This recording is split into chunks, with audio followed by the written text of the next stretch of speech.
Olá pessoal, tudo bem? Tudo jóia, e vocês como é que estão? Aqui tá tudo bom, né? Um friozinho, nossa, que tá frio, hein? Aí, tá frio em Brotas? Aqui em Torrinha tá um gelo, viu?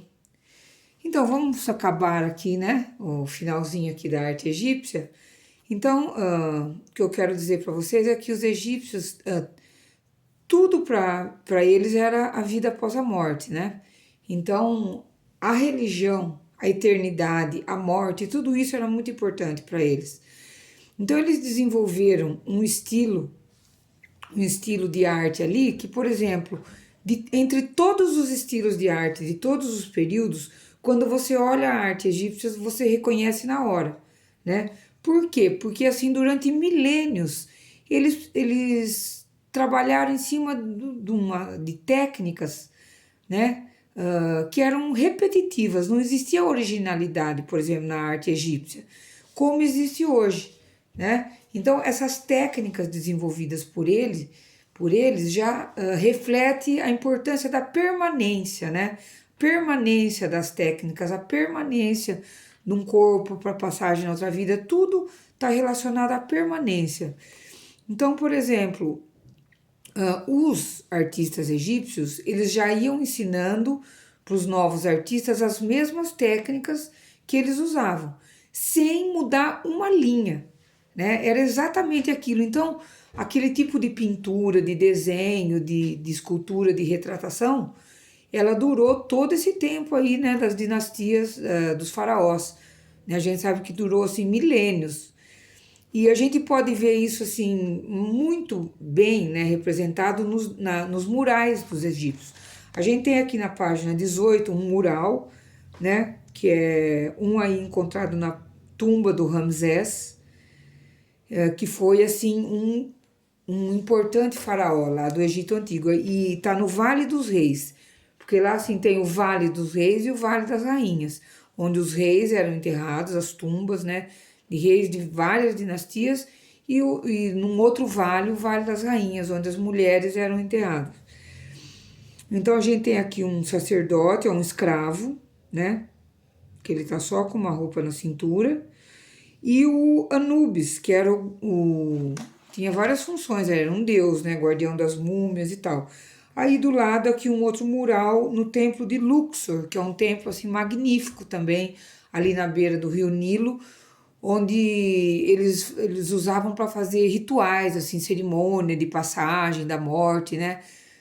Vinham, tinha todo um ritual, vinham as dançarinas, faziam apresentações, ia passando, né? Ou em dias de festa, esses templos aí eles tinham várias funções. E aqui também tem um outro mural que também é uma decoração funerária, aqui na página 19, né? Já mostra aí, ó, eles sentados aí num banco, né? É um ritual de passagem também, né, gente? Todas as pinturas estão relacionadas a esses rituais de passagem para a vida após a morte. E o que é fundamental a gente conhecer também é o tipo de regra que eles criaram ali na pintura.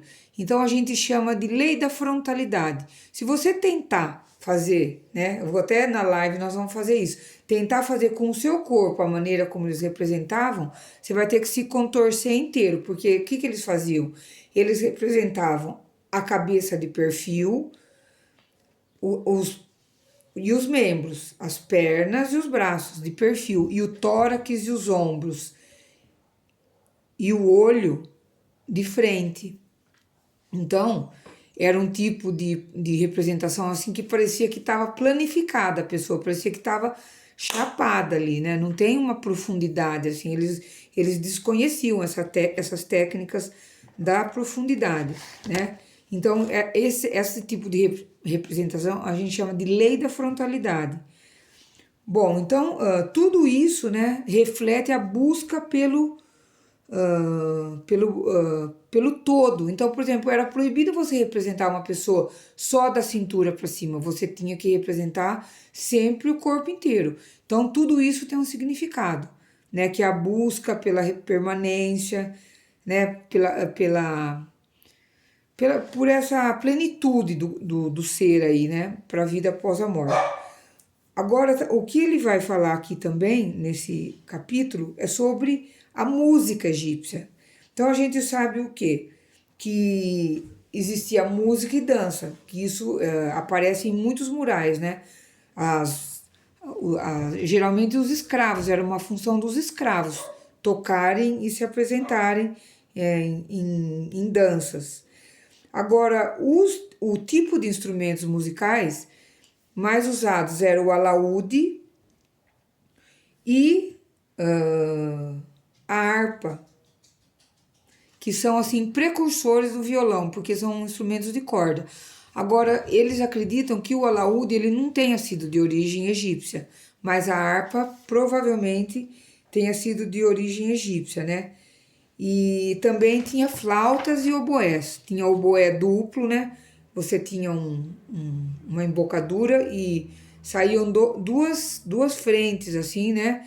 Que eles chamam de oboé duplo. Aí aqui na página 20 tem várias representações, né? Deles tocando aí, ó. Tem um relevo aqui em pedra, ó, encontrado num túmulo, né? Depois aqui tem ó, um afresco também, né? E num outro túmulo aqui, ó. Tudo isso é arte funerária, né? E aqui tem uma representação muito curiosa aqui na página 20, que elas estão representadas de frente, as mulheres tocando oboé duplo.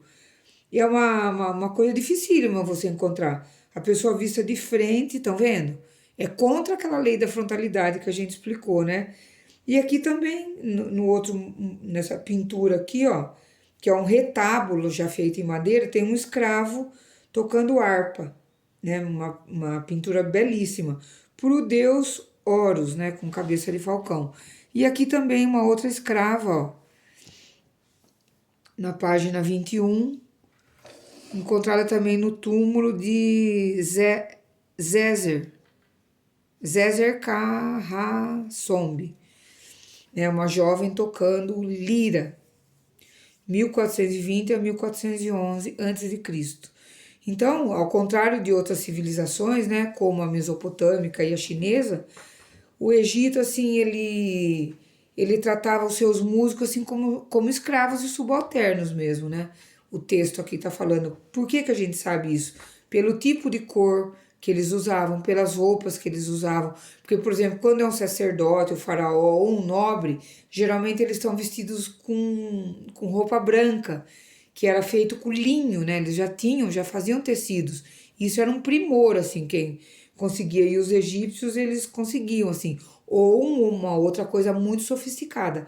Mas quando, como aqui nessa pintura a gente vê, ó, né? Ela já tá vestida de maneira mais simples, né? Os escravos aí, tá bom? Sem joia, sem muita coisa e sem muito detalhe. Então, e aqui, ó, no finalzinho aqui, ele fala que o instrumento mais encontrado nas representações é o instrumento de corda e ele fala, ele sugere, né? São hipóteses, né? O que foi criado aqui, o que não foi. E aqui ele dá uma sugestão para vocês construírem uma harpa. Eu vou deixar isso de tarefa para vocês, que tá aqui na página 22, ó, tá? E mais detalhes sobre esse texto a gente fala lá na nossa live, tá bom? Aí eu vou explicar mais detalhadamente isso sobre o que eu falei, tá bom? Então vocês têm o passo a passo aqui, ó, para a construção de uma harpa. Vocês têm que arrumar elástico, aquele elástico de dinheiro. E aí ele fala para você apertar mais ou menos o elástico e ir testando numa caixa assim, no máximo no tamanho de uma caixa de sapato. Então, ó, façam essa harpa, que é a tarefa que eu vou deixar para vocês para outra semana, né? Tá bom? Então, ó, um beijo grande, boa semana para vocês. Tchau, tchau.